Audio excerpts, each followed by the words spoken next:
इरशाद हुआ कि हमने इंसानों और जिन्नों को एक मकसद के लिए खल्क किया। वो मकसद यह है कि अल्लाह की मारिफत को हासिल करें। आज मुआशरे में इल्म की कमी नहीं, कमी है तो मारिफत की कमी है, कमी है तो मारिफ की कमी है। खवारिज कुरान के हाफिज थे पर मारिफत नहीं थी। आज हमारे अंदर भी यही इश्यूज हैं कि मारिफत की बहुत कमी है। अगर इंसान साहिब बसीरत हो, साहिब मारिफत हो, तो अपनी राह का इंतखाब बेहतरीन कर लेता है। लेकिन जो साहिबान मारिफत नहीं थे, उन्होंने गलतियां भी की। आपके सामने करबला का वाक़या मौजूद है। तव्वाबीन का लश्कर हुसैन का आशिक था, यानी इमाम हुसैन की शहादत के बाद सब ने अपनी जानों को कुर्बान किया, लेकिन उसका फायदा क्या हुआ? अगर वो पहले करबला जाते तो इमाम हुसैन को फायदा होता। यानी बाज़ औक़ात हम अहम और मुहिम के इंतखाब में सबसे बड़ी गलती करते हैं। कि जब इमाम हुसैन ने उसको कहा कि हुसैन की मदद करो, कहने लगा मौला मैं घर जाता हूँ, बच्चों को राशन देना है, और यूं गया और यूं आया। इमाम ने कहा कहीं ऐसा ना हो तू जाए और वापसी में देर हो जाए। कहा नहीं मौला कैसी देर, यूं जाऊंगा यूं आऊंगा। लेकिन तारीख लिखती है इसने हुसैन की न मानी और गया, बच्चों को सामान लेकर दिया। जब करबला वापस आया तो मौला हुसैन का सर नौ के नेजा पे था। इंग्लिश में बोलें तो इम्पोर्टेंट इन मोस्ट इम्पोर्टेंट। यही आपकी जिंदगी में एक फलसफा होता है। हम जहां पे गलती करते हैं, मसलन एक जगह पे मजलिस इमाम हुसैन हो रही है, उसी वक्त अजान की आवाज आ रही है, यहां पे मोमिन डिसीजन नहीं ले पाता कि इम्पोर्टेंट क्या है, मोस्ट इम्पोर्टेंट क्या है। इस्लाम कहता है नामहरम को हाथ लगाना हराम है, लेकिन एक मर्तबा एक खातून पानी में डूब रही है। अब यहाँ पे मैंने क्या करना है? एक मर्तबा में नमाज मुसल्ले पे अदा कर रहा हूँ, दूसरी तरफ एक मोमिन है जिसको अटैक आया है या बीमार है या उसकी बीवी को हॉस्पिटल जाना है। मैं कहता हूँ नहीं आप 15 मिनट ठहर जाओ, मैं अपनी नमाज अदा कर लूँ फिर आपको ले जाता हूँ। ये जो गलतियां हम करते हैं कि इंसान डिसीजन लेने में कि मेरी जिंदगी में इस वक्त इम्पोर्टेंट क्या है, मोस्ट इम्पोर्टेंट क्या है, ये गलती सिर्फ आखिरत में नहीं, ये गलती अपनी मादी दुनिया में भी हम करते हैं। मसलन कल किसी के एक हफ्ते के बाद एग्जाम है और वो बैठ के क्रिकेट की मैच देखता रहे, बैठ के फिल्म देखता रहे, ये बोले कि ये देख लेता हूँ बाद में पढ़ाई कर लूंगा। जब तू जिंदगी में इम्पोर्टेंट इन मोस्ट इम्पोर्टेंट की पहचान को भूल जाता है तो दुनिया में भी नाकाम रहता है, आखिरत में भी नाकाम रहता है। हुसैन ने खत लिखा, हबीब इब्न मज़ाहिर तेरा मौला तुझे बुला रहा है। इसने बीवी को आजमाना चाहा, कहा हुसैन ने खत लिखा है, करूं तो क्या करूं? बीवी ने कहा यह भी पूछने की बात है, नबी का नवासा बुला रहा है, तू सोच में पड़ा हुआ है। कहा अल्लाह की बंदी में तेरे ईमान को आजमा रहा था, कहीं ऐसा ना हो शोहर के जाने पे तू नाराज हो जाए कि अगर मैं मर्द होती तो मैं भी हुसैन की मदद के लिए जाती। ये होता वो कौमें तरक्की करती है जो इम्पोर्टेंट इन मोस्ट इम्पोर्टेंट को समझे। इसीलिए हमने कहा जिसने अपनी मारिफत हासिल की उसने खुदा की मारिफत हासिल की। मुसलसल आपकी खिदमत में अर्ज कर रहे हैं, अपनी मारिफत की इब्तदा इंसान के वजूद से होती है। जब आप ये कहते हो ना मैं, तो मैं जिस्म की तरफ नहीं जाता, मैं आपकी अपनी रूह की तरफ इशारा जाता है। अगर मैं ये हूं तो दफन होने के बाद तो मुझे खत्म होना चाहिए, लेकिन मुर्दों को दफन करने के बाद ख्वाब के आलम में अपने मरहूमीन को जब देखते हैं तो ये दलील है जिस्म और था रूह और थी। जिस्म जुदा हो जाता है, रूह बाकी रह जाती है। आसान सी मिसाल दूं, अगर मैं अपने हाथ को ऊपर कर रहा हूं और आपसे सवाल करूं कि हाथ ऊपर जा रहा है या कपड़ा ऊपर जा रहा है, आप कहेंगे मौलाना दोनों ऊपर जा रहे हैं। लेकिन सवाल यह है कपड़ा हाथ को ऊपर कर रहा है या हाथ कपड़े को ऊपर कर रहा है, तो आप कहेंगे हाथ कपड़े को ऊपर कर रहा है। तो इस कपड़े में हरकत है, किसकी वजह से? हाथ की वजह से। जैसे ये बदन कपड़े से बाहर निकल आया, कपड़ा बेजान होकर जमीन पे गिर जाता है। बिल्कुल इसी तरह अगर तेरे बदन में हरकत है, अगर तेरी आंखें देख रही हैं, अगर तेरे कान सुन रहे हैं, अगर तेरी पिलकें चल रही है, तो ये दलील है कि कोई है जो इसे चला रहा है। और जैसे बदन जिस तरह कपड़े से निकलता है, कपड़े की हरकत तमाम हो जाती है, इसी तरह जब रूह बदन से निकलती है तो बदन भी बेजान हो जाता है। तो असल जो कमाल है वो कमाल कमाल रूह है। लेकिन इंसान जो गलती करता है, या आज का फासिक, या आज का फाजिर, या आज का राशि, या आज का जानी, जो गुनाह पे गुनाह कर रहा है क्योंकि उसने अपने वजूद को जिस्म समझा, लिहाजा पूरी जिंदगी जिस्म की लज्जतों के पीछे है, वो रूह की लज्जतों को माला माल नहीं कर पाता। आज मैंने कहा सबसे ज्यादा खुदकुशी कहां पे होती है? वेस्टर्न वर्ल्ड में होती है। हालांकि इंसान अगर माल से उसे सुकून मिलना था, उनके पास माल भी है। अगर अच्छे घर से सुकून मिलना था, उनके पास अच्छे घर भी हैं। वहां लोड शेडिंग नहीं है, वहां गाड़ी भी है, वहां सब कुछ है। जब चाहे इंसान अपनी शहवत को पूरा करे। गुनाह की आसाइश मौजूद है, नशे की आसाइश मौजूद है, जो कंप्लीट जिसे फ्रीडम बोला जाता है, जो इसके मन में आए इंसान कर सकता है। लेकिन उसके बावजूद भी खुदकुशी क्यों करता है? क्योंकि दुनिया में तुझे सुकून नहीं मिलेगा जब तक तू अपने रूह को सुकून नहीं देगा। बदन महदूद लज्जत में चलता है, लेकिन रूह को अबदी लज्जत चाहिए। लेकिन एक तरफ आ जाओ मस्जिद कूफा में, रात की अंधेरी रात में अली मुनाजाते अमीरुल मोमिनीन को तो पढ़ो, अली को कैसा सुकून मिल रहा है। जिंदान शाम में ज़ैनब को कैसा सुकून मिल रहा है। असल वजूद को जो सुकून मिलता है वो अल्लाह के साथ रब्त और राबिते के साथ सुकून मिलता है। सलवात पढ़े मोहम्मद व आले मोहम्मद।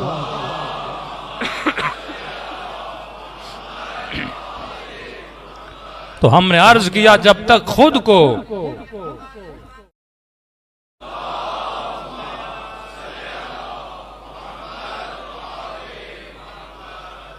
अब ये जो हमने खुद को पहचानना है, सिर्फ रूह को नहीं पहचानना, आपने जिस्म को भी पहचानना है। क्योंकि आज की नौजवान नस्ल को बड़े शुबहात में डाला जा रहा है, इसीलिए मैं सलीस करके समझाने की कोशिश करता हूं। मैंने कहा ये जिस्म आप देख लें, इस जिस्म में खुदा ने कितना नज्म रखा है। उस दिन मैंने कहा कि ये कानों की करवटें क्यों हैं? अगर कान हथेली की तरह साफ होता तो साइंसदान कहते हैं कि इंसान को पता न लगता कि आवाज राइट साइड से आ रही है या लेफ्ट साइड से आ रही है। पीछे से जब कोई आपको आवाज देता है ना कि फला साहब, तो आप समझ जाते हो कि आवाज कहां से आई है, सीधे तरफ से या उल्टे तरफ से, कहां से आवाज आ रही है। अगर खुदा कानों में ये करवट न रखता, कान हथेली की तरह सीधे होते, आवाज तो आती पर पता न लगता कि आवाज आ कहां से रही है। हा? उसने आपकी आंखों के ऊपर बाल रखे, क्यों रखे? ताकि फौरन पसीना आता है वो आंखों को अजियत न दे। फिर आंखों की हिफाजत के लिए पिलके रखी, क्योंकि आंख सबसे नाजुक तरीन वजूद है। उसने आंख के पानी को नमकीन बनाया। अगर आंख का पानी मीठा होता तो आंख खुश्क हो जाती। उसने मुंह के पानी को मीठा बनाया, क्योंकि मुंह का पानी नमकीन होता तो मुंह खुश्क हो जाता। इंसान मुंह में उस जायके को कभी हजम न कर पाता। जितना वजूद खुदा ने आपका बनाया है, बड़ी सेटिंग के साथ बनाया है। मसलन तरबूज खुदा ने कहां बनाया? जमीन पे। आम को कहां रखा? दरख्त पे। अब तसव्वुर करें अगर तरबूज दरख्त पे होता और किसी मोमिन के सर पे गिर जाता, बंदे का क्या हाल होता। हर शे जो खुदा ने बनाई है वो नज्म के साथ बनाई है, तरतीब के साथ बनाई है। आपके मुंह का निजाम, आपके मैदे का निजाम, आपके दिल की धड़कन, हर शे को खुदा ने हिसाब किताब से बनाया है। अब कैसे मुमकिन है जिसने वजूद को इतना नज्म दिया है और दुनिया ये बोले कि दुनिया का कोई खालिक नहीं है? हाँ, दुनिया का कोई मालिक नहीं है। जिसमें इतना इल्म है, जिसमें इतना नज्म है, तो यहां से इंसान जब खुद को देखता है तो समझता है यकीनन जो मुझे बनाने वाला है वो कायनात का सबसे बड़ा नाजिम है। जो मुझे बनाने वाला है वो सबसे बड़ा आलिम है, जिसने इस वजूद को हिदायत दी है। मसलन आप खाना खाते हो, आपके जमीन में भी ग्रेविटी है, आपके मैदे में भी अल्लाह ने ग्रेविटी रखी है। आप खाना खाते हो, लुकमा कहां जाता है? नीचे। मैंने किसी जवान को कहा उल्टा होके खाना खाओ, टांगे ऊपर, सर नीचे, और किसी को कहो तेरे मुंह में लुकमा डाले, चबा के निकलोगे फिर भी कहां जाएगा? मैदे की तरफ जाएगा। अल्लाह ने मैदे में क्या रखी है? ग्रेविटी रखी है। ये कौन है? ये परवरदिगार आलम है जिसने इतना तेरे वजूद में नज्म रखा है, जब्त रखा है। अगर वजूद के नज्म को समझो तो इंसान फौरन किसी नाजिम तक पहुंच जाता है, इंसान फौरन किसी खालिक तक पहुंच जाता है कि इस वजूद को कोई जाहिल नहीं बना सकता। इस वजूद को बनाने के लिए किसी आलिम का होना जरूरी है। हाँ? एक एक चीज जो आपके वजूद में है, आज तक कोई भी ऐसा नक्काश नहीं मिला, आर्टिस्ट नहीं मिला जो ये बोले अगर इंसान इस तरह होता तो अच्छा होता।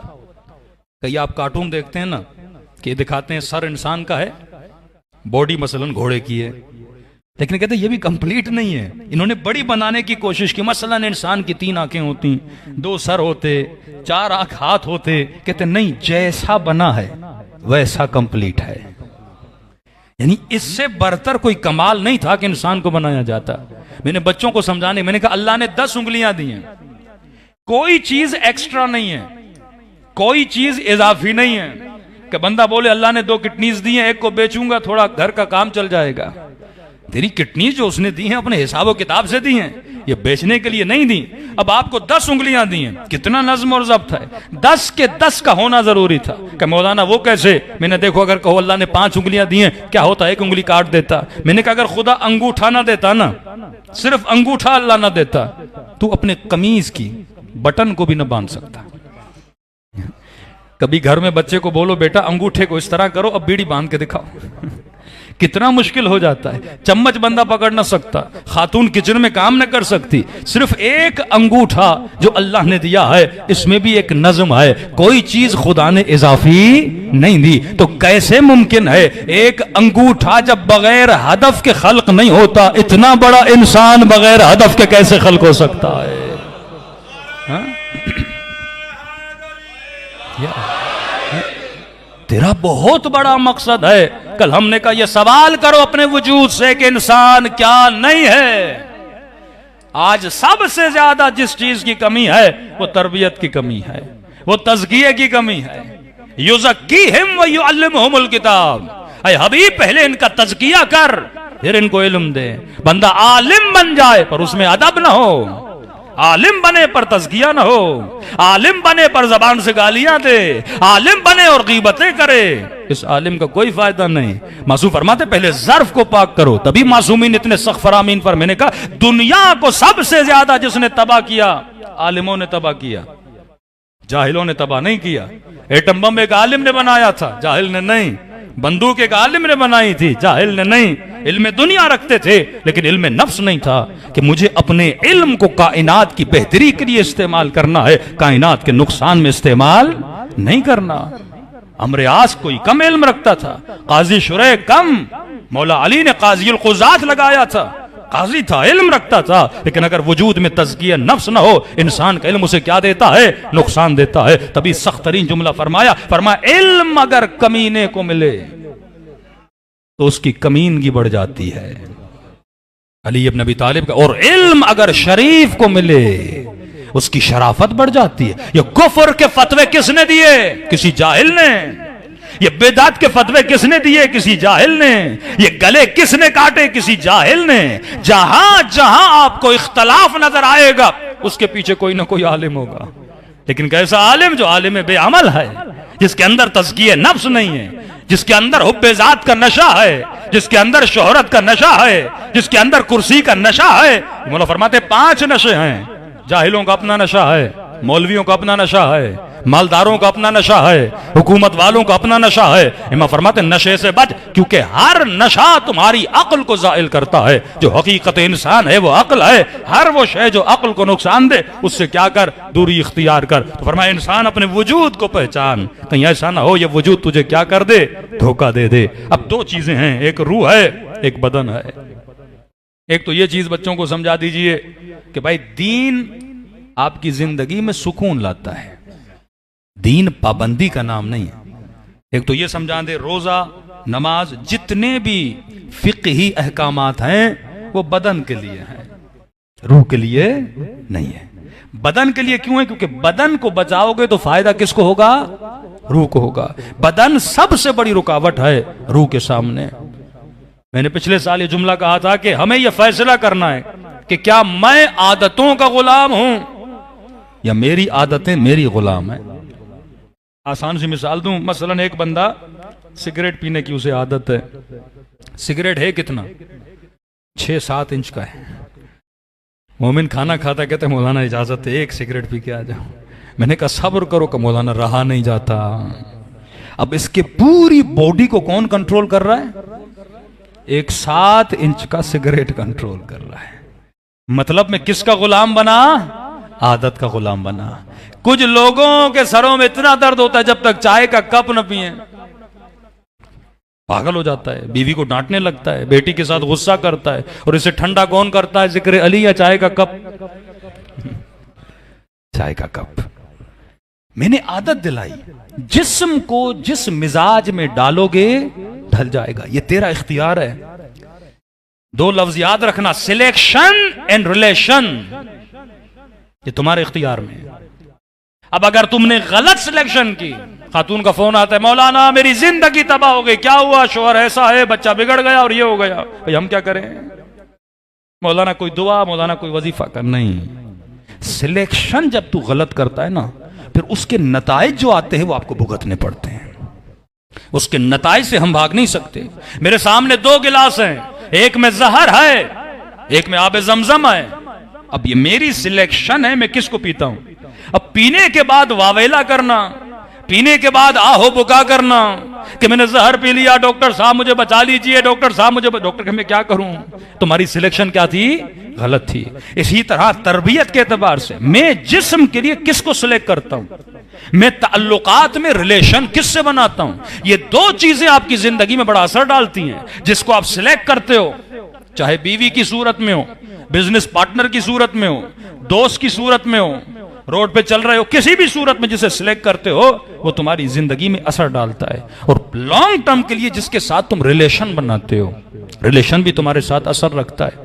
एक बंदा आलिम के साथ रहेगा, जिंदगी में वो असरात होंगे। एक बंदा जानी के साथ रहेगा, जिंदगी में वो असरात होंगे। एक बंदा कोई खातून पूरी जिंदगी किसी बदहिजाब औरत के साथ दोस्ती करे, मासूम फरमा तो तुझे इजाजत नहीं तो हर किसी से रिलेशन बनाए, उसका असर तुम्हारे ऊपर होता है। 5 मिनट एसी में बैठो बंदा ठंडा हो जाता है, 5 मिनट हीटर के सामने बैठो बंदा गर्म हो जाता है। फरमाया हर मोमिन के अतराफ में, हर इंसान के अतराफ में या हाले नूर होता है या जुल्मत का दायरा होता है। जो नेक लोग होते हैं उनके अतराफ में नूर का दायरा होता है, जो गुनहगार लोग होते हैं उनके अतराफ में जुल्मत का दायरा होता है। क्यों? फरमाया जो नेगेटिव इंसान है उसके साथ वक्त न गुजारो, क्योंकि नेगेटिविटी के रेस देता है। फरमाया जो गीबत करे, जो चुगलखोरियां करे, जो लोगों की बुराइयां करे, इनके साथ न बैठा करो, ये तुम्हारे वजूद में जहर को भरता रहता है। उसके साथ बैठो जो तुझे अली इब्न अबी तालिब के फरामीन बताए, जो मोहब्बत खुदा का जिक्र बताए, जो लोगों की खूबियां तुम्हारे सामने बयान करे। इससे क्या होगा? तुम्हारे वजूद में अच्छे असरात पैदा होंगे। तो सिलेक्शन इन रिलेशन ये बहुत इंपॉर्टेंट है कि मैं जिंदगी में किसके साथ रिलेशन बनाता हूं। जिंदगी तबाह हो जाती है एक गलत सिलेक्शन की वजह से। सबसे अहम तरीन चीज जो हमारी जिंदगी में है वो शादी है। शादी बड़ा अहम मौजू है, लेकिन अलमिया ये है, हम लाख मजलिसें करवाते हैं, आज तक हमने कोई ऐसा सेशन रखा? 5 सेशन ही रखते ताकि इस जवान को पता चले मुझे किससे शादी करनी है, किससे नहीं करनी। इस खातून को सिलेक्शन का पता हो मैं किससे शादी करूं, किससे न करूं। ये बेचारी खातून दुकान पे अंगूठी लेने जाती है, 10 दुकानों को देखती है कि अंगूठी हाथ पे अच्छी नहीं लग रही, इसका पत्थर सही नहीं, इसका सोना खालिस नहीं। लेकिन जब शादी होती है बंदा सोचता ही नहीं मैं किससे शादी कर रहा हूं। मर्द के लिए फिर भी इजाजत है थोड़ा टेढ़ा मेढ़ा डिसीजन ले ले। मसलन अकीदत मर्द की हाकिमियत में ये शादी कर ले, लेकिन औरत को कतई इजाजत नहीं है। पूरी जिंदगी अगर कुंवारी बैठे इसके लिए अच्छा है, इसके बजाय के किसी फासिक से शादी करे, इसके बजाय के किसी जानी से शादी करे, इसके बजाय के किसी बेदीन से। बहुत रेयर केसेस होते हैं जिसमें खातून अपने शोहर को संभाल लेती है, वो रेयर केसेस हैं। कभी भी रेयर केसेस की वजह से उसूल नहीं बनाए जाते, क्योंकि औरत महकूम है, शोहर हाकिम है, ये उसकी विलायत में जाती है, वो इसका नफका देता है। अब शोहर की इताअत वाजिब है। शोहर अगर दीनदार नहीं, औरत जमीन है जिसमें नस्ल का बीज लगना है। अब बीज देखना है ना मैं कैसा लगा रहा हूं। आपको बेहतरीन जमीन दी जाए और बीज गंदा लगाओ, क्या करोगे? जमीन का नुकसान करोगे ना। ये सोचे कि अल्लाह ने मुझे जमीन दी है, इस जमीन में मैंने बच्चे पालने हैं, अब सोचना है मैं किससे शादी कर रही हूं। शोहर ऐसा होना चाहिए कि नस्लें बने। अब फायदा क्या अगर किसी फासिक और फाजिल से शादी की, शोहर पे इतना औरत का इख्तियार नहीं चलता, नस्लें क्या हो जाती हैं, तबाह बर्बाद हो जाती हैं। लेकिन मर्द के लिए फिर भी गुंजाइश है। मसलन आप किसी गैर अकीदे वाले से शादी करके उसे शिया बना सकते हो, लेकिन इजाजत नहीं अपनी बेटियों को वहां दो जिनका अकीदा तेरे अकीदे से मिलता नहीं है। उससे नस्लें क्या हो जाती हैं, तबाह बर्बाद हो जाती हैं। तभी रसूल का फरमान है, ये कुरान की आयत भी है ना, मन अहयाहा फकअन्नमा हिया अन्नास जमीआ। जिसने एक इंसान को जिंदा किया पूरी कायनात को जिंदा किया, जिसने एक इंसान को मारा गोया पूरी कायनात को मारा। मौला से पूछा, मौला मौत और हयात मेरे हाथ में तो नहीं है। इमाम फरमाते हैं जब तू अपनी नस्ल को तबाह करता है गलत डिसीजन की वजह से, गलत इंसान को अपनी बेटी देने के बाद, तुमने दौलत को देखा, तुमने शोहरत को देखा, तुमने माल को देखा, तुमने वो जमीन नहीं देखी, तुमने अकीदा नहीं देखा, तुमने तरबियत नहीं देखी, अब इसकी नस्ल पूरी क्या हो जाएगी, तबाह बर्बाद हो जाएगी। फरमाया लिखो इसके नामे अमाल में, इसने औलाद की शादी नहीं बल्कि अपनी औलाद का कत्ल कर दिया। बाप के ऊपर 3 जिम्मेदारियां, एक तरबियत की जिम्मेदारी, दूसरी जिम्मेदारी अपने बच्चे का बेहतरीन नाम रखे। जब इस्लाम नाम के लिए इतना मोहतात है तो बच्चे का नाम गलत नहीं रख सकता, अल्लाह पूछेगा। और यह भी हमारे मुआशरे में एक अजीब बीमारी आ गई, तो भाई बेटे का नाम रखो मोहम्मद, बेटे का नाम रखो अली, बेटे का नाम रखो हसन हुसैन, बेटी का नाम फातिमा रखो, सकीना रखो। कहते मौलाना नहीं, जो खाला की बेटी है ना उसकी बेटी का नाम सकीना है, फला की जो मेरे भाई का बेटा है ना उसका नाम अली है। अब ये एक अजीब बीमारी आ गई कि हम यूनिक नामों के पीछे जाते हैं। भाई अगर रिपीटेड नाम रखना जुर्म होता तो हुसैन अपने सारे बेटों का नाम अली क्यों रखता? हाँ?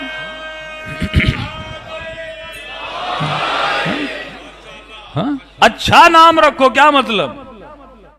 अब एक दिन तुमने अच्छा आम खाया, दूसरे दिन नहीं लाओगे क्या? अब ये क्यों नहीं बोलते उसके घर में फ्रिज है, मैं अपने घर में वैसा नहीं रखूंगा, उसके घर में 50 इंच की टीवी है, मैं वैसी नहीं रखूंगा। उसमें तो तू हर चीज को कॉपी करता है, मादी में जो टीवी उसके पास वो मेरे पास, जो गाड़ी उसके पास वो मेरे पास, जो कपड़े उसके पास वो मेरे पास। अरे अली के नाम को कॉपी क्यों नहीं करता? मोहम्मद और आले मोहम्मद के नाम को कॉपी क्यों नहीं करता? और एक तरफ आपका जाहिल दुश्मन है जो अपने बच्चों के नामों को ऐलान करता है, मैं 50,000 बच्चों का नाम अमीर शाम के नाम पे रखूंगा। उसे इतनी भी शर्म नहीं आती, हमें क्यों शर्म आती है? तुम भी अपने बच्चों को नाम अली के नाम पे रखो ना। किसी ने कहा मौलाना जमाना बदल गया, बच्चे का नाम ऐसा नहीं रखूंगा, ऐसे दुबई जाने में मसला होगा। अजीब शिया है, एक मुल्क की वजह से अली के नाम को नहीं रख रहा। हुज्र इब्न उदय ने सर कटा दिया पर अली को नहीं छोड़ा। दुश्मन ये क्यों बनाता है? ये लिस्टें बना बना के शियों को हजारों की तादाद में दुबई और अबू धाबी और शारजा से निकाला गया और कहा मुझे निकाला गया, मैं बच्चे का नाम नहीं रखूंगा ताकि उसे ना निकाला जाए। तुझे खौफ ये होना चाहिए तुझे कोई जन्नत से ना निकाले। हाँ?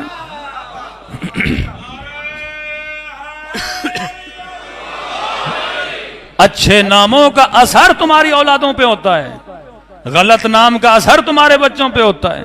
नहीं मौलाना पहले बेटे का ये नाम है दूसरे का ये नहीं रखूंगा, भाई का बच्चा, भाई जितने भी घर में अली हों ये बाइस बरकत है।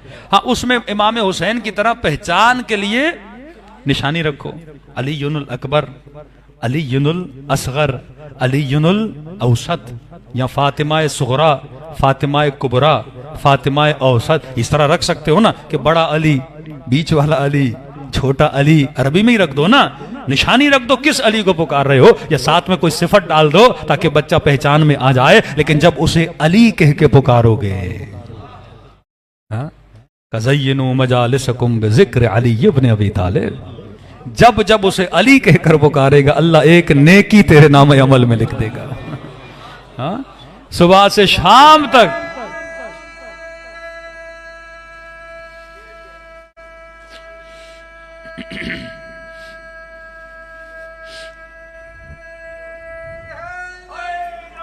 या फिक्र जब बंदे की गलत हो, मैं फिक्र ले कहां से रहा हूं?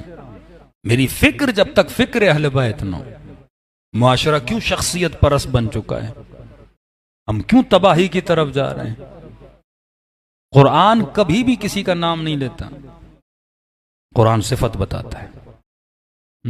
शख्सियत परस्ती हराम है, वो चाहे मौलवी हो या चाहे कोई मुज्तहिद हो, शख्सियत परस्ती हराम है।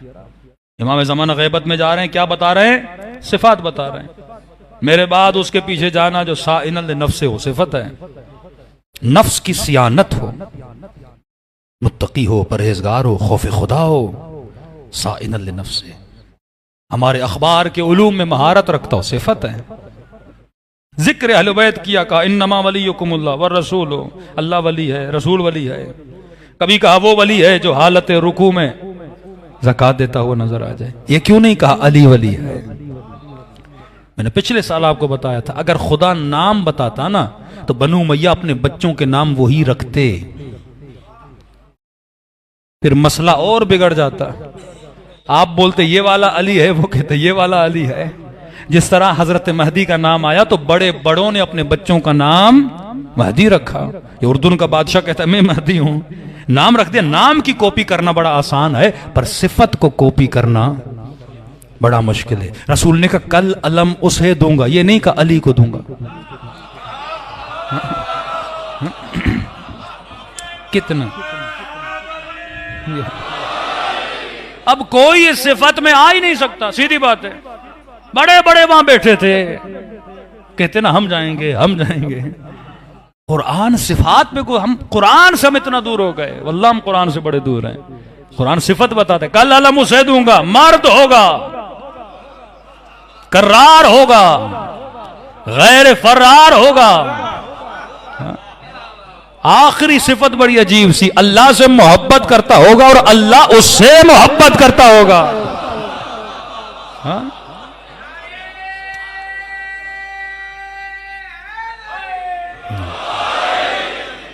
अब कोई भी ऐसा नहीं था जो कभी भागा ना हो। सबको ये तो पता था हम अल्लाह से मोहब्बत करते, लेकिन किसी को ये नहीं था पता कि अल्लाह भी हमसे करता है कि नहीं। सिफत बता दी ना, का वो वली जो हालत रुकू में ज़कात दे। अब बाद में लाख लोग रुकू में ज़कात दे भी दें, लेकिन पहले किसने दी? हाँ, अली इब्न अबी तालिब ने दी। अल्लाह जब कहता है ना मुत्तकी, तो मुत्तकी की सिफात बताता है। वल अस्र इन्नल इंसान लफी खुस्र इल्ला लजीना आमनू व अमिलुस सालिहात व तवासौ बिल हक व तवासौ बिस सब्र। मोमिन हक का साथ देता है। हमने जब अमामा सर पे रखा तो हमारे उस्ताद ने बोल दिया कि बेटा मिंबर पे जाओ तो हक बोलो, कभी किसी से डरना नहीं। लोग कहते मौलाना ये बातें ना करें, मजमा टूट जाएगा आपका, फला नहीं बुलाएगा, फला नहीं बुलाएगा। मैंने कहा आज तक मुझे न किसी तंजीम ने पढ़ाया न सपोर्ट किया। हाँ? हमने हमेशा इमाम ज़माना पे भरोसा किया। आज का जवान जब आप जाते हो ना, जवान सवाल करता है। जो मौलवी मदरसों में खुद को कैद करके रखते हैं, जो काल कोठड़ियों में खुद को बंद करते हैं, उनका आवाम से कोई लेना देना है ही नहीं। ये जवान, ये लोग पूछते मौलाना ऐसा क्यों ऐसा क्यों। बाज़ औक़ात क्योंकि बसीरत नहीं होती, हम कई गलतियां करते हैं। एक छोटी सी आपको मिसाल दे रहा हूं। मसलन हमारे कुछ कसीदा खानों ने अपने कसीदों में म्यूजिक मिलाया, बड़ी मिंबर से तनकीद हुई। इन्हीं मदरसे के मौलवियों ने तनकीद की, हमने भी मिंबर से तनकीद की। भाई अहले बैत के नाम के साथ म्यूजिक नहीं होना चाहिए। फिर हम खुद क्या करते हैं जरा देखिए तो सही। कल मैंने विलायत फ़क़ी की बात की ना, लोगों में शऊर नहीं है। एक तराना आया सलाम फरमांदे, सबने सुना होगा। जिसको मैंने पहली मर्तबा सुना तो मैं खुद रो पड़ा था। उसकी शायरी ऐसी थी कि एक उसका जुमला है कि बाहमीन कद खूचे कम। बच्चा कहता है इमाम ज़माना में इसी छोटे कद की, मेरा कद छोटा है, मेरे कद को नहीं देखो, लेकिन इसी छोटे कद के साथ मैं तेरे लिए अली इब्न महजियार बनूंगा। हाँ? ये तराना जब ईरान में आया तो कभी रहबर ने नहीं कहा ये तराना बनाओ। ऐसा नहीं रहबर ने फंड किया और लोगों को बोला कि भाई तराना पढ़ो, उसमें म्यूजिक नहीं। रहबर ने नहीं बोला था। इंडिविजुअली कई लोग कुछ काम करते हैं। और कोई कसीदा हिट हो जाता है सोशल मीडिया के थ्रू, पता ही नहीं लगता ना। आपका कोई क्लिप हद से ज्यादा वायरल होता है, आपको पता भी नहीं लगता। लोग फोन करते हैं, मौलाना ये चल रहा है, मैंने कहा हमें क्या पता भाई क्या चल रहा है। इसी तरह सोशल मीडिया एक बहर है, एक समंदर है, कौन सी चीज उभरती है कौन सी चीज उतरती है पता नहीं लगता। इस तराने ने वावेला मचा दिया, ऐसे ही किसी बेचारे ने पढ़ा, हालांकि न वो मशहूर जाकिर है, न वो मशहूर मद्दा खान है, न वो मशहूर मसाहिब खान है, एक इंडिविजुअल आदमी था। इस तराने से पहले कोई इसको जानता भी नहीं था। उसने पढ़ा और इस तराने ने तो एक गौगा बपा कर दिया, एक वावेला बपा हो गया। बीबीसी पर्शियन, इसराइली चैनल, वह ईरानी अपने बच्चों को आइडियोलॉजी दे रहे हैं, क्योंकि उन्होंने इतनी मेहनत की थी उन बच्चों को बेदीन बनाने के लिए। एक तराने ने उनकी सारी मेहनत पे पानी फेर दिया। हालांकि जब आप सलाम फरमाते सुनेंगे तो सबसे ज्यादा जो फोकस है ना वो शायरी पर है, म्यूजिक पे बहुत फोकस कम है। एक अलग टॉपिक में जिस पे आऊंगा, लेकिन म्यूजिक था उसमें, ठीक है। अब बाज लोग जो खत विलायत फकीह का नाम लेते हैं, अब रहबर ने अपनी तकरीर में कहा कि एक तराना आया है जिसने इसराइल को बड़ा परेशान किया है, जिसने बीबीसी पर्शियन वालों को, वाकई बीबीसी पे इंटरव्यू, तो ये ईरानी क्या अपने बच्चों को सिखा रहे हैं, महदवियत की आइडियोलॉजी दे रहे हैं। सलाम फरमांदे मतलब क्या, मतलब कमांडर आप जो कहोगे मैं करने के लिए तैयार हूं। लोगों के अंदर कुर्बानी का जज्बा, जिहाद का जज्बा, शहादत का जज्बा, कहिए छोटे बच्चों को खराब कर रहे हैं जिहाद का जज्बा देकर। तो रहबर को रिपोर्ट आती है ना कि माशरे में क्या हो रहा है। उन्होंने अपनी तकरीर में बोल दिया एक तराना है जिसने बड़ा परेशान किया हुआ है बीबीसी वालों को, इसराइल वालों। हमारे बाज मौलवियों ने क्या समझा कि रहबर ने बोला बस ये तराने चलाओ, सदियों से तुम अपने कसीदे खाना वालों को टोकते रहे, म्यूजिक नहीं होना चाहिए, नहीं होना चाहिए। फिर हमने मस्जिदों में, मदरसों में म्यूजिक के साथ तराना चलाना। अब सवाल ही आपने चलाया, हम उस जाकिर को क्या जवाब दे जिस कसीदे खान पे आपने इतनी तनकीद की, आप उसको क्या जवाब दोगे? वो आपके मुंह पे लाएगा ना, भाई तुम चलाओ तो हलाल है, मैं पढ़ूं तो हराम है। फिर तो वही बात हुई ना, मौलवी चाहे तो चील को हलाल कर दे, चाहे कौवे को हलाल, मतलब तुम शरीयत तुम्हारे घर की है, जब चाहो तुम हलाल करो, जब चाहो तुम हराम करो। तुम खुद इमेज खराब कर रहे हो ना अपनी। आयतुल्लाह बहरुल उलूम ने नजफ में तकरीर की, खबर रहबर ने एक हवाला दिया कि भाई एक तराना है जिसने उनको परेशान किया। जिस तरह मुख्तलिफ चीजों के हवाले आते हैं, उन्होंने हुक्म नहीं दिया कि अपने मदरसों में चलाओ, कभी ऐसा हुक्म नहीं दे सकते।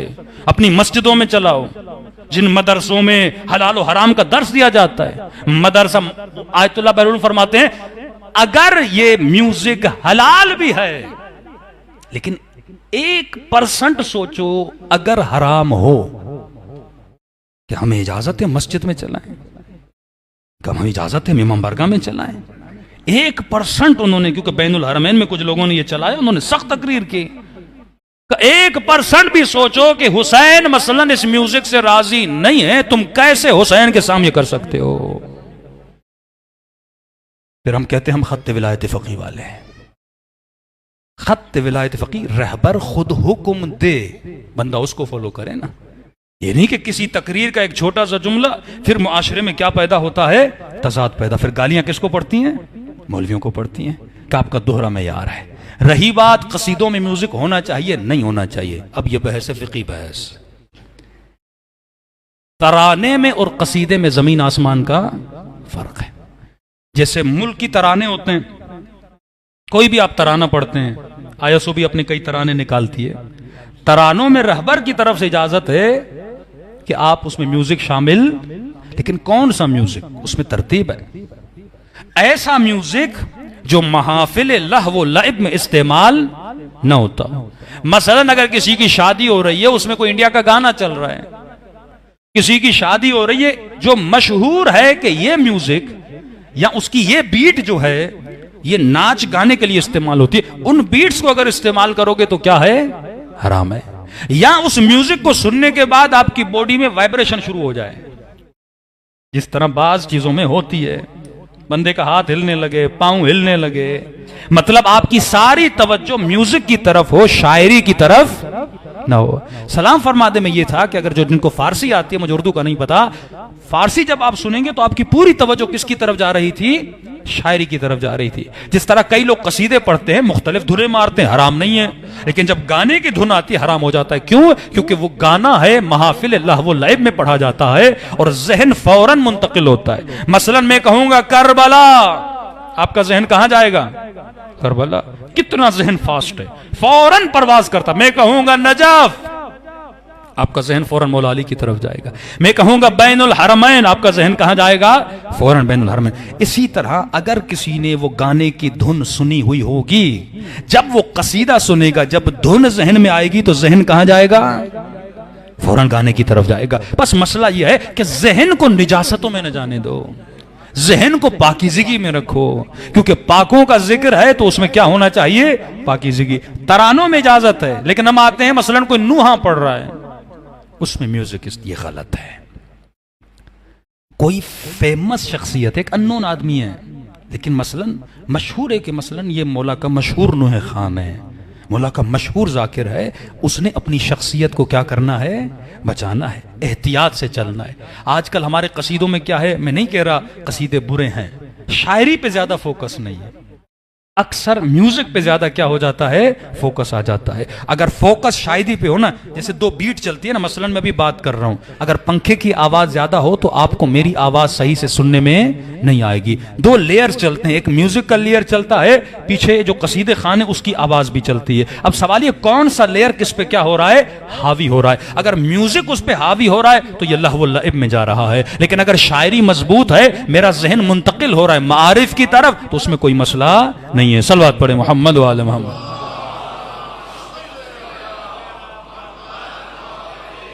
अज्जिल फरजो। तो ऐसी बारीक बारीक हम गलती जब आप ऐसी करोगे ना, आप मदरसे में एक चीज को राइज कर दोगे तो लोग फिर हवाला देते हैं। आलिम जब कोई काम करता है वो लोगों के लिए सनद हो जाती है। कल मैं कोई गलती करूं आपके लिए सनद बन जाए, आप कहेंगे मौलाना ने ऐसा कहा, या मौलाना ने ऐसा बोला, या मौलाना ने ऐसा किया। तो कतअन ऐसी चीजों को नहीं लाना चाहिए जिससे फिर तबलीग का सद्देबाब हो जाए, फिर उलमा की नफरत बढ़ जाए, फिर बोलें कि इनके डबल स्टैंडर्ड्स होते हैं, हम करते हैं तो कोई और है और वो करते हैं। कहीं ऐसा तो नहीं हम ईरान परस्ती का शिकार हो रहे हैं? हाँ? अकीदत वली फकीह से अपनी जगह, लेकिन ऐसा नहीं। बाज लोग कहते हैं मौलाना ईरानी जो कहे वो सही है। ईरानी नहीं, मुश्तहिद जो कहे वो सही है। हमारा ताल्लुक इज्तिहाद से है, हमारा ताल्लुक विलायते फकीह से। हर ईरानी से हमारा कोई ताल्लुक नहीं है। जिस तरह हम शिया हैं उस तरह वो शिया है, जिस तरह हमारे यहाँ गलतियां इस तरह लाख गलतियां उनके अंदर भी मौजूद है। हमारा ताल्लुक उस खत से है, हमारा ताल्लुक उस मकतब से है, मकतब से जुड़े रहना है। और मकतब से हमने क्या लेनी है? इंस्ट्रक्शन लेनी है, किसी फर्द को हमने नहीं देखना। सलवात पढ़े मोहम्मद वाले मोहम्मद।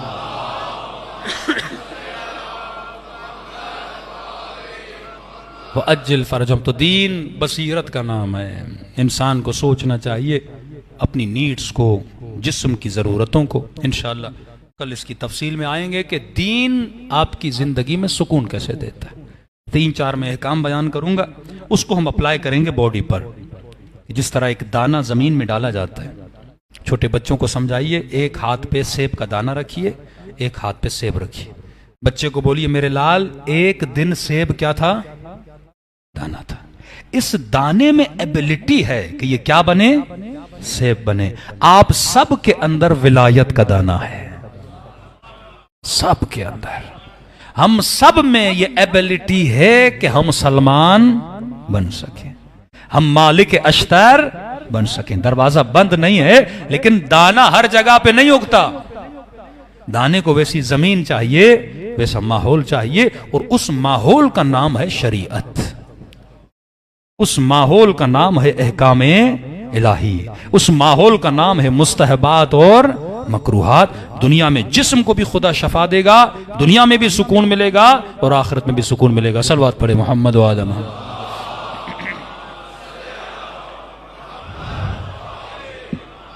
व अज्जल फरजहुम।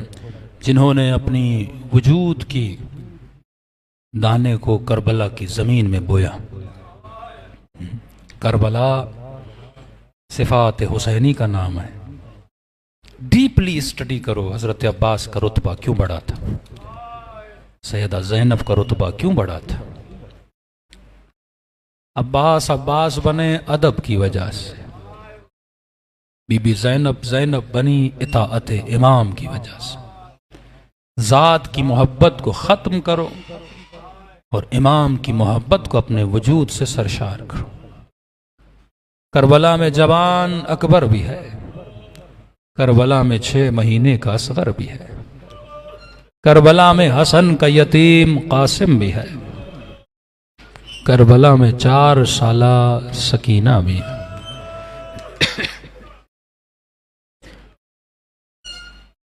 किसी मोमिन ने कहा, मौलाना इमाम हुसैन का सर कहाँ है?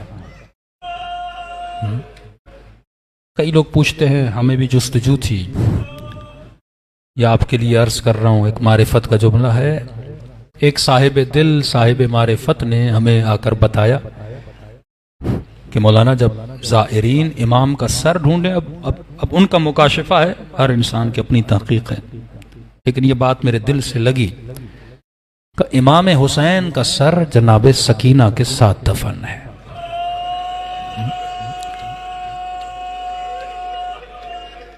जब उन्होंने ये बात हमें बताई तो मैंने सोचा, मैंने कहा मुख्तलिफ रिवायात हैं, फिर ये बात मेरे दिल से छू गई। मैंने कहा वाकई आपका मुकाशिफा सही है, क्योंकि बच्ची ने जब बाबा का सर लिया था ना, बात बनती नहीं थी कि सज्जाद सर को सकीना से जुदा कर दे। आगाए कश्मीरी से किसी ने कहा, आगाए कश्मीरी अली असगर का जनाजा कहां है? आगाए कश्मीरी कहते, मैंने बड़ी किताबें पढ़ी लेकिन मुझे पता नहीं था।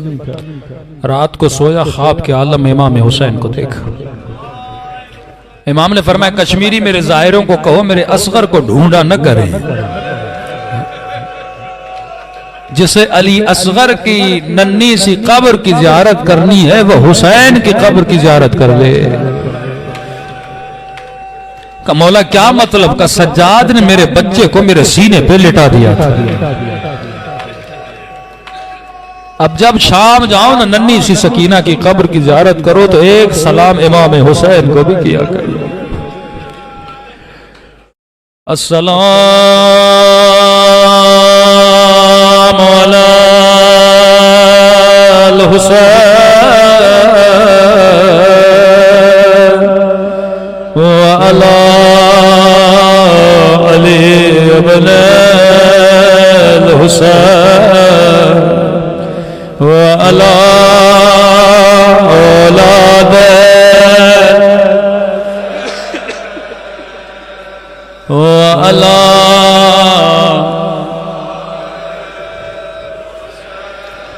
सब मिलके अस्सलाम अलल हुसैन व अला अली इब्न व अला औलाद हुसैन व अला अस्हाब। मेरा सलाम हो उस दर्द भरे मंजर पे जब ज़ैनब की नज़र हसन के जनाजे पे पड़े।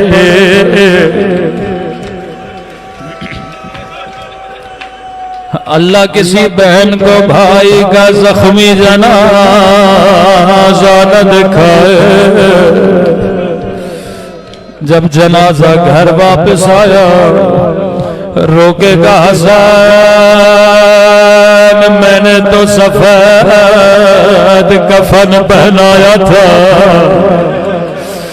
कफन को खून में रंगे किसने किया? बड़े मजालिम देखे बीबी ज़ैनब ने। रावी कहता है अपने हाथों से ज़ैनब ने एक एक करके भाई के बदन से तीर निकाला। हसन से बड़ा प्यार था बीबी ज़ैनब को। पूरी जिंदगी दुआ करती रही, खुदा मैंने हसन का जनाजा देखा लेकिन मेरे हुसैन की हिफाजत करना। अपने हाथों से भाई के जनाजे से तीर निकाले। रावी कहता है जब 11 मुहर्रम का दिन आया, हुसैन का जनाजा तीरों पे था। ज़ैनब की निगाह भाई के बदन पे पड़ गए। अजब नहीं आवाज आए होगे, ओ बहन ज़ैनब तूने हसन के जनाजे से तीर निकाले थे, क्या मेरे बदन से तीर नहीं निकालोगे? रोकेगा हुसैन, निकालू तो कैसे निकालो? मेरे हाथ मेरी गर्दन से बदल।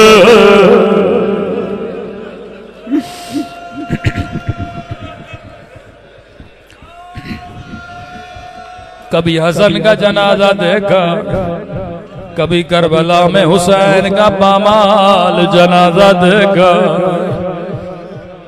किसी ने पूछा बीबी ज़ैनब ने खुद को ऊंट से ज़मीन पर क्यों गिराया?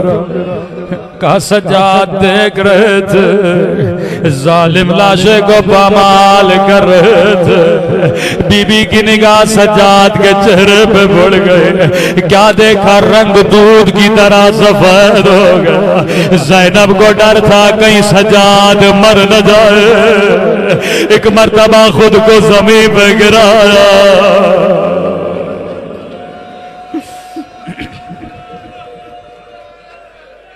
पूरे सफर में लोगों को कहती थी देखो ये मेरे हसन की निशानी कासिम है। कभी कहती थी देखो ये नबी की शबी अली अकबर। कभी कहती थी मेरा माजाया हुसैन। रिवायत के जुमले, काफिला शाम के बाजार में पहुंचा। रावी कहता है इमाम फरमाते एक मकाम था, ज़ैनब भी हुसैन से बड़ा प्यार करती थी, सकीना भी बाबा से बड़ा प्यार करते थे। जब कोई पत्थर मारता था रोके कहती थी मेरे बाबा को न मारो। कहते हैं जालिम ने बच्ची को तकलीफ देने के लिए नोके नेजा से हुसैन के सर को मारना शुरू किया। इमाम हुसैन के लबे मुबारक से आवाज आई जालिम मारना है मारो, लेकिन सकीना के सामने न मारो।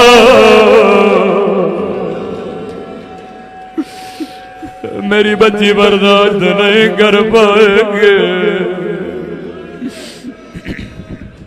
वो जुल्म की है जिसकी मिसाल तारीख में नहीं मिलते। कितने भाई थे बीबी ज़ैनब के, हर भाई की कटी हुई गर्दन को देखती थी। तब इमाम हुसैन फरमाते वो मजालिम हुए जिसकी मिसाल तारीख में नहीं मिलते। फरमाइशियो जब पानी पियो ना मेरी सकीना को याद किया।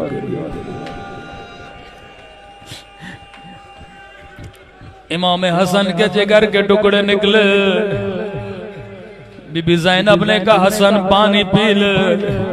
रोके का बहन कैसे पानी पीऊं, करबला में मेरा हुसैन प्यासा होगा।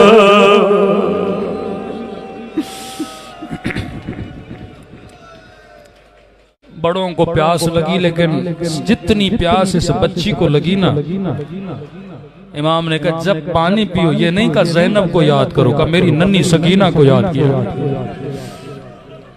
बीबी की गोदी में बैठी थी, आहिस्ता से कहा पुप्पी अम्मा मुझे प्यास लगी है। ज़ैनब ने कहा सकीना चुप हो जा, या पानी देने वाला कोई नहीं, पत्थर मारने वाले बहुत। छत पे एक मोमिना बैठी थी, दौड़ी दौड़ी गई गिलास में पानी भरा, आके बीबी ज़ैनब को दिया। कैदी बीबी मैं तेरी बच्ची को पानी पिलाऊंगी। बीबी ने कहा इतना एहसान मुझ पे क्यों कर रही हो? कहती है कैदी बीबी मेरे मौला का फरमान था अल्लाह कभी कैदियों की दुआ रद्द नहीं करता।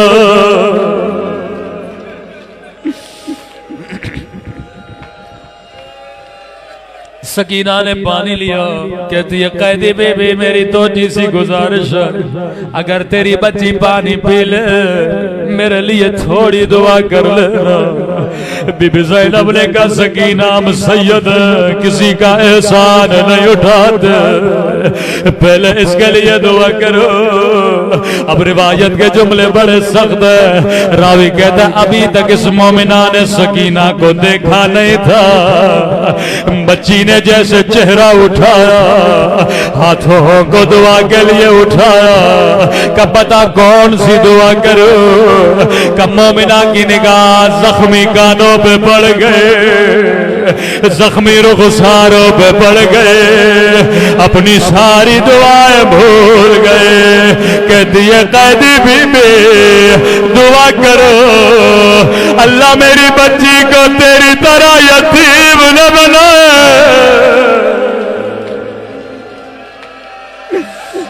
अल्लाह मेरी बच्ची को तेरी तरह कैदी न बनाए।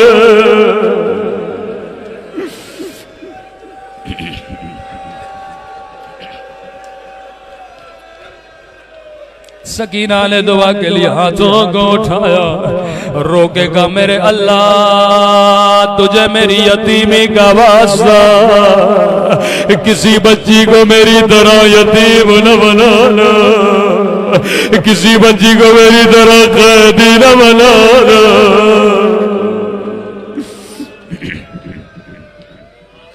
हाँ मोमिना बता दूसरी दुआ कौन सी है?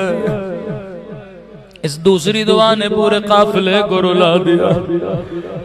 कहती है कैदी बीबी दुआ करो, अल्लाह मुझे मदीना भेजे, अल्लाह किसी को गुर्बत में वतन का नाम न सुनाए, जैसे ज़ैनब ने सुना मदीना, नाना का रोजा याद आया, ओ सुगरा याद आ गए। कहा मोमिना मदीने जाकर क्या करोगे, क्या मदीने में तेरा कोई रिश्तेदार है? कहती है कैदी बीबी मदीने में मेरा हुसैन है,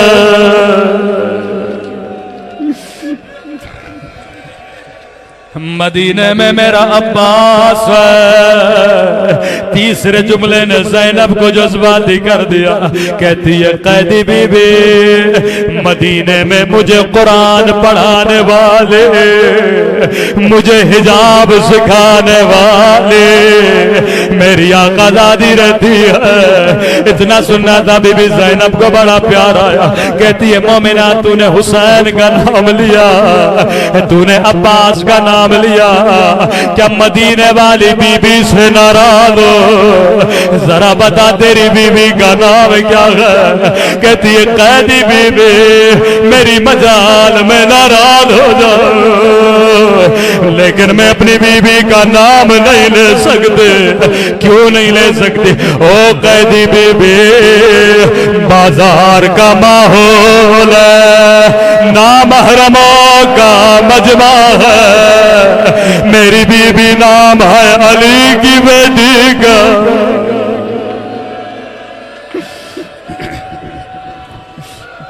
अदब का तकाजा है, मैं कैसे नाम लूं?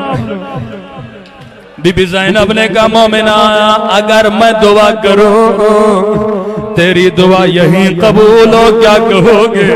कहती है क्या कहना चाहती हो? कि अगर मदीने वाले बाजार में नजर आए तो क्या कहोगे? एक मर्तबा जलाल में आती है, कहती है कैदी बीबी जबान संभाल के बात कर, मेरी बीबी को बददुआ न दे, मेरी बीबी तुझ जैसी कैद ले के बाजारों में आए। इतना कहना था ज़ैनब ने बालों को हटा, कहा उम्मे हबीबा नहीं पहचाना ना ज़ैनब ओ बिन्ते अली, उम्मे हबीबा में ज़ैनब उजड़ गए, मेरा हुसैन मारा गया।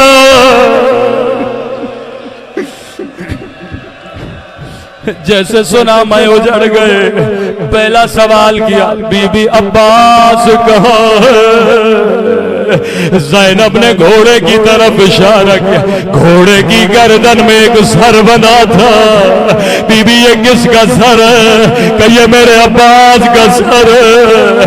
बीबी सब सर नोक में है, ये घोड़े की गर्दन में क्यों है? कहा ये भी नोक नेज़ा पे था, लेकिन जब निगाह मेरे खुले सर पे पड़ गए, अरे अब्बास का सर जमीन पे गिर गया। मातम हुसैन,